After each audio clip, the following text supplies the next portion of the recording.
Quinta-feira, dia 1º de fevereiro, foi embora janeiro, chegando com mais um pré-jogo aqui no canal do Lessa, e um jogo que é especial, já que o Fluminense vai estrear logo mais contra o Bangu às 9h30 da noite no estádio Luso-Brasileiro na Ilha do Governador.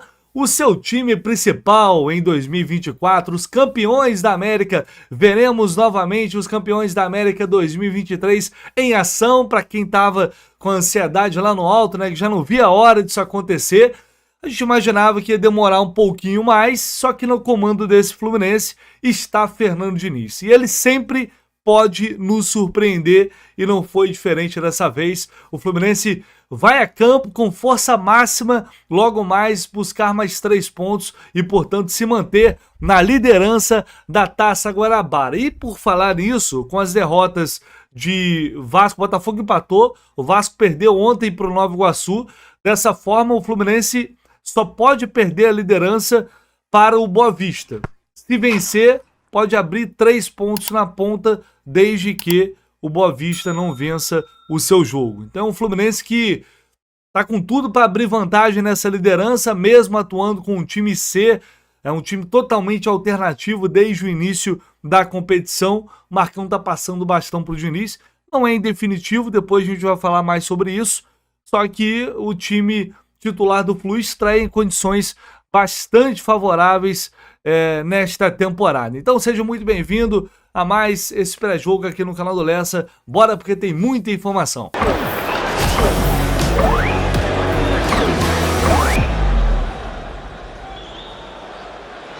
O retrospecto recente, cara, é impressionante, assim, na verdade até o geral, né?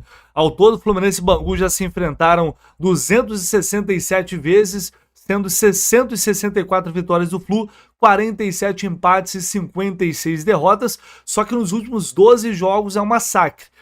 Uma derrota, que foi em 2022, se eu não me engano, foi estreia, se eu não estiver enganado, né? Eu lembro daquele jogo, derrota por 1-0, e no mais 11 vitórias. Assim, um massacre total, a freguesia realmente está grande. Ano passado, por exemplo, uma sonora goleada por 5-0. Esse jogo foi lá em Brasília, teve golaço de falta do Cano e teve gol dele. Dessa vez eu não tô falando do Germán Cano. Ganso, partiu Ganso direto! Liderança, bola enfiada, esticada na direita, John Arias conseguiu o cruzamento, olha o gol do Cano! Gol! Bonito, ó, devagarinho, bateu no canto, tá lá dentro! Gol! Tempo, Germán Cano na bola de pênalti, bateu, tá lá dentro! Vem cruzamento dentro da grande área, toque de cabeça no cantinho, Marrone!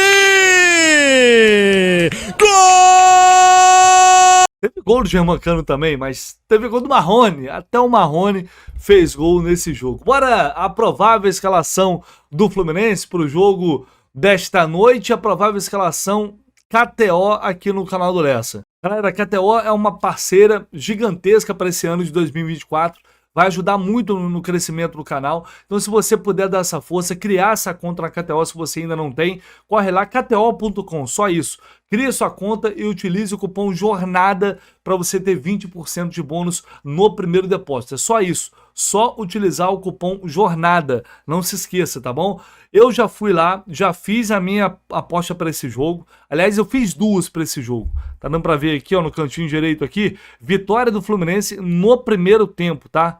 Vitória do Flu no primeiro tempo, pagando 1,50. E também gol de Germán Cano a qualquer momento. Foram as 2 entradas que eu fiz aqui. Gol de Cano a qualquer momento. Aqui, ó, pagando 1,65.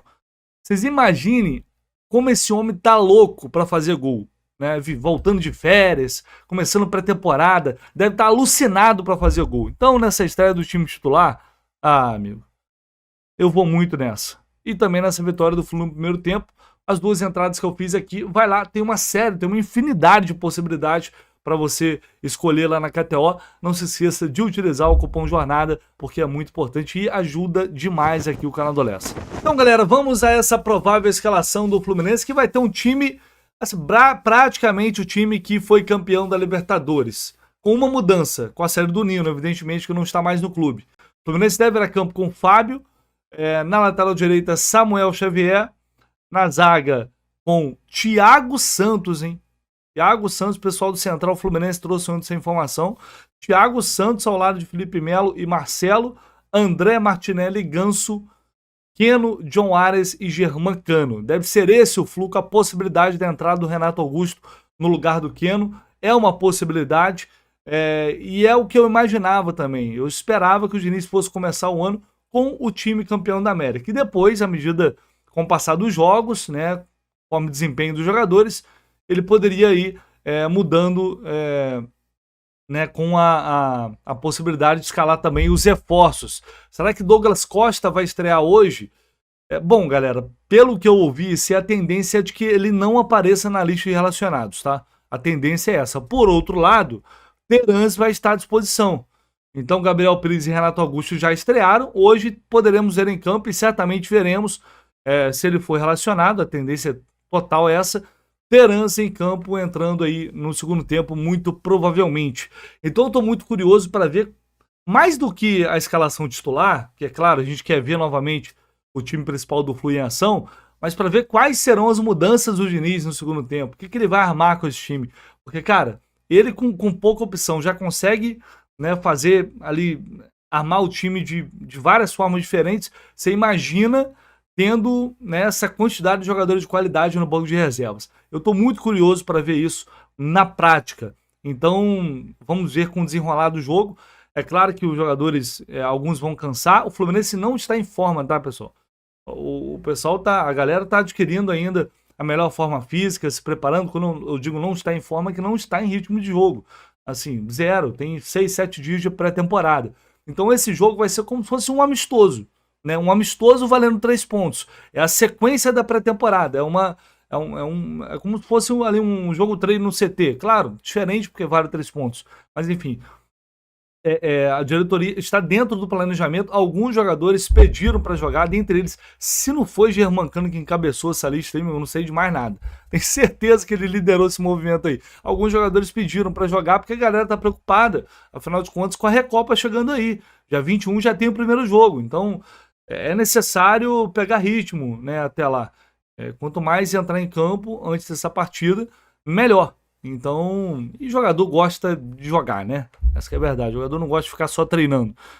Então é isso. Vamos ver o que poderemos ver logo mais em campo. Muita gente falando de risco. Pô, mas é muito arriscado. Galera, tem o risco. A gente já viu aí lesão grave do Paulinho do Vasco, que teve uma lesão muito grave no joelho. O risco ele sempre existe. Isso é fato. Pelo menos o gramado lá no Luso, ele está em boas condições. A gente viu isso no jogo contra o Nova Iguaçu. E assim, a comissão técnica, todo mundo que está lá tem, né? Todo mundo é muito responsável e todos são capazes de identificar o que é melhor para os jogadores, para o time, para esse momento. Então, eu acho que é uma decisão que faz sentido. Faz sentido para ir soltando, né? Para ir já entrando numa competitividade ali, porque jogo, seja contra quem for, é diferente de treino. Enfim, vamos ver como será essa reestreia do time titular do Flu em 2024. Aliás, a estreia em 2024, né? A volta da equipe principal. E por falar nisso, por falar em reforços, Renato Augusto falou à Flu TV sobre como foi a estreia dele diante do Nova Iguaçu. Foi um carinho bem especial, até mesmo quando eu fui para o aquecimento já estava recebendo um carinho do torcedor, isso pesa bastante. E agora é poder tentar retribuir isso dentro do campo. É uma boa estreia, agora evoluir mais, entender ainda mais o processo. É bem interessante para mim poder evoluir como um atleta, como pessoa e poder ajudar. Então, acredito que vai ser um ano bem interessante. Cara, eu acho que para esse jogo certamente a gente deve ver o Marcelo saindo no segundo tempo, o Ganso, aí entraria o Renato Augusto, aí o Terans pode entrar ali e revezar, talvez com o Ares ou com o próprio Keno, dependendo de como for. E o Gabriel Pires também entrando na segunda etapa aí no meio de campo, né? São muitas opções. Vamos ver como vai ser o Thiago Santos ganhando a confiança e passando na frente do Marlon, né? Isso aí realmente me surpreendeu. Eu esperava o Marlon começando um ano como titular ali ao lado do Felipe Melo, pelo menos para começar. mostra como o Diniz está confiando no Thiago Santos como zagueiro. E eu acho que isso aumenta ainda mais as opções para o setor e diminui a urgência do Fluminense contratar em termos de quantidade, né? Não necessariamente qualidade. Isso aí a gente vai ver com o passar do tempo. Eu sigo achando que o Flu precisa de um zagueiro de qualidade discutível para ocupar ali o lugar do Capitão Nino. Enfim, veremos como as coisas vão acontecer durante o jogo. Sobre esse Bangu, que já demitiu o treinador, hein? A equipe está sendo comandada pelo França Júnior, auxiliado pelo Mazolinha, ele é o técnico interino. O Alexandre Gomes, que era o treinador, foi demitido após a derrota para o Nova Iguaçu por 3-2. Né? O Bangu já atuou com um técnico interino diante do Vasco. O desfalque para esse jogo, em relação ao time titular, Felipe Soares, que foi expulso também na última rodada. E o Bangu tem 2 moleques de Xerém, né? O Valnei e o Eric Daltro. Alguém aí lembra? São formados pelo Fluminense, jogadores que foram formados em Xerém. Outro ex-Flu, o zagueiro Vitor Oliveira. Ele atuou com a camisa do Flu lá em 2015. Algumas curiosidades aí para vocês dessa equipe do Bangu. Provável Bangu para o jogo dessa noite: Gabriel Leite, Saulo, Lucas Marreta, o André Santos, Vitor Oliveira e Eric Daltro, Valnei, Adson, Bruno Tavito, o Rochinha, tá voltando de lesão, e o Cleiton com Canela e Anderson Lessa no ataque. Não, o Anderson Lessa não é meu primo, não é meu parente, não que eu saiba pelo menos. Vamos à arbitragem desse jogo, a arbitragem do Júlio César de Oliveira, auxiliado pelo Thiago Rosa de Oliveira Exposito e também pela Lilian da Silva Fernandes Bruno. Esse é o trio. Cara, o Júlio César de Oliveira é um árbitro muito jovem, ele tem apenas 27 anos, apitou pouquíssimos jogos na carreira.